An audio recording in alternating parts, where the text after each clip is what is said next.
जब हाथ में ताकत का घमंड हो तो कानून को तानाशाही और तमाशा बनने में समय नहीं लगता। और इसी कारण हमें नहीं लगता कि जो भी स्थिति वर्तमान में वैश्विक स्तर पर चल रही है उससे दुनिया अब शांत रह पाएगी। क्योंकि एक तरफ वेनेजुएला के राष्ट्रपति पर तो हमला ट्रंप कर चुके हैं, लेकिन अब सवाल है कि क्या आप भारत को भी ट्रंप निशाना बना रहे हैं। आज आपको पूरी सच्चाई बताएंगे कि आखिरकार ट्रंप ने भारत पर 500% टैरिफ लगाने की बात क्यों की। और आज आपको पूरी निचोड़ के साथ यह भी बताएंगे कि आखिरकार यह युद्ध ट्रंप की किस प्रकार की साजिश का एजेंडा है। आखिरकार युद्ध की शुरुआत कहां से हुई थी। और आज आपको यह भी बताएंगे कि अमेरिका ने सैंक्शनिंग रसिया एक्ट या सारे 2025 लाया है, जिसमें अब वो अपनी मर्जी से कानून बना रहे हैं। अर्थात अब ट्रंप स्वयं पूरे देश पर, पूरे विश्व पर तानाशाही करना चाहते हैं। और इसीलिए ट्रंप अब टैरिफ को मुद्दा बनाकर भारत पर निशाना साध रहे हैं, क्योंकि उनको पता है कि अगर सीधे वार करेंगे तो विश्व युद्ध हो जाएगा। अब भारत इतना कमजोर नहीं रहा, इसी कारण से ट्रंप टैरिफ पर टैरिफ ठोके जा रहा है।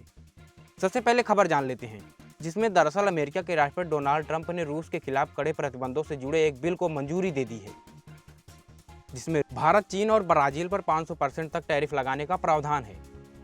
और यह बिल पिछले कई महीनों से तैयार किया जा रहा था। और इस बिल का नाम है सैंक्शनिंग रसिया एक्ट 2025, जिसका मकसद उन देशों पर दबाव बनाना है जो यूक्रेन युद्ध के बीच रूस से सस्ता कच्चा तेल खरीद रहे हैं। और अमेरिका का आरोप है कि ये लोग रूस से कच्चा तेल खरीदकर युद्ध को बढ़ावा दे रहे हैं, रूस को युद्ध लड़ने में मदद कर रहे हैं। लेकिन क्या अमेरिका इस युद्ध को बढ़ावा नहीं दे रहा?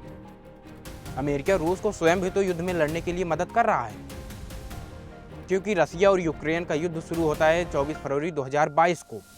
और अब आप यह डाटा देखिए, जिसमें सन 2024 से 25 के आंकड़ों के अनुसार 2024 में अमेरिका रूस का कुल माल व्यापार लगभग 3.5 से 5.2 अरब डॉलर के बीच था, जिसमें अमेरिका ने रूस से बहुत अधिक सामानों को अपने यहाँ इंपोर्ट किया और एक्सपोर्ट बहुत कम सामानों को किया, जिसके अंतर्गत रूस अमेरिका को भारी मात्रा में कृषि उर्वरक भेजता है जो किसान उत्पादन के लिए उपयोगी है, और यह सबसे बड़ा आयात श्रेणी है।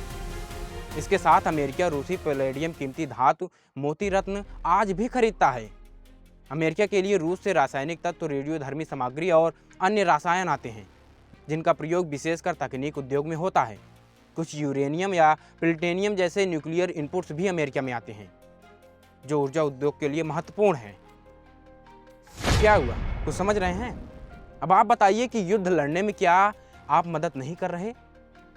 अरे भाई, सस्ता तेल मिल रहा है तो खरीद रहे हैं, आप काहे कोई व्यापार नहीं बंद करते? लेकिन अब सच्चाई सुनिए, दरअसल कहानी ही पूरी उल्टी है, क्योंकि अमेरिका दुनिया का सबसे बड़ा तेल निर्यातक और उत्पादक भी है। अमेरिका तेल और ऊर्जा उत्पादन बेचता है, इसलिए वह चाह रहा होगा कि भारत जैसे बड़े ग्राहक कुछ तेल अमेरिका से खरीदें, जिससे अमेरिकी तेल कंपनियों को फायदा हो। और इसी कारण सैंक्शनिंग रसिया एक्ट या सारे 2025 के तहत रूस के ऊर्जा, बैंकिंग और डिफेंस सेंटर को निशाना बनाया गया है। इस एक्ट में रूसी तेल गैस कंपनियों, बड़े बैंकों, डिफेंस इंडस्ट्री और बड़े उनसे जुड़े ग्लोबल नेटवर्क जो हैं, उन पर सख्त पाबंदियों का प्रस्ताव रखा गया है। अब समझिए कि अगर मैं ट्रंप की जगह होता या फिर ट्रंप की जगह मैं अपने आप को रखता हूं, तो मुझे बहुत बुरी तरीके से शर्म आती है अपने करतूतों पर। मगर इनको तो शर्म भी नहीं आ रही, मुंह बना के घूम रहे हैं इधर उधर। इस विधेयक में अमेरिका और उनके सहयोगी देशों में फ्रीज की गई रूसी संपत्तियों को यूक्रेन के पुनर्निर्माण में इस्तेमाल करने की कानूनी राह तैयार किया जा रहा है।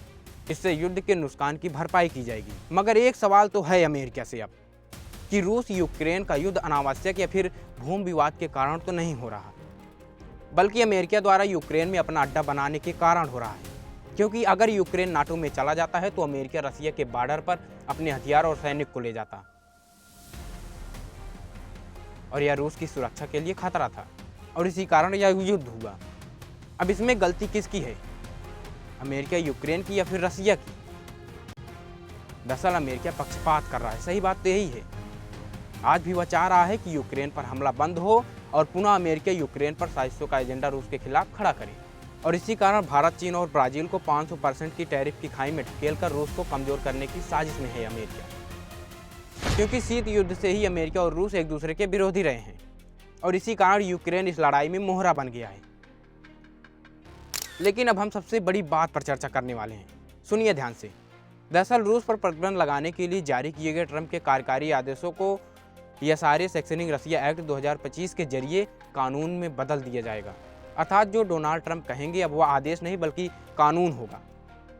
सोचिए कि अब वहाँ की कानून व्यवस्था भी ट्रंप बदल रहा है, अर्थात तानाशाही करना चाह रहा है, ताकि भविष्य में कोई भी अमेरिकी राष्ट्रपति अकेले के फैसले से इन प्रतिबंधों को ना हटा सके और ना ही उसमें कटौती कर सके।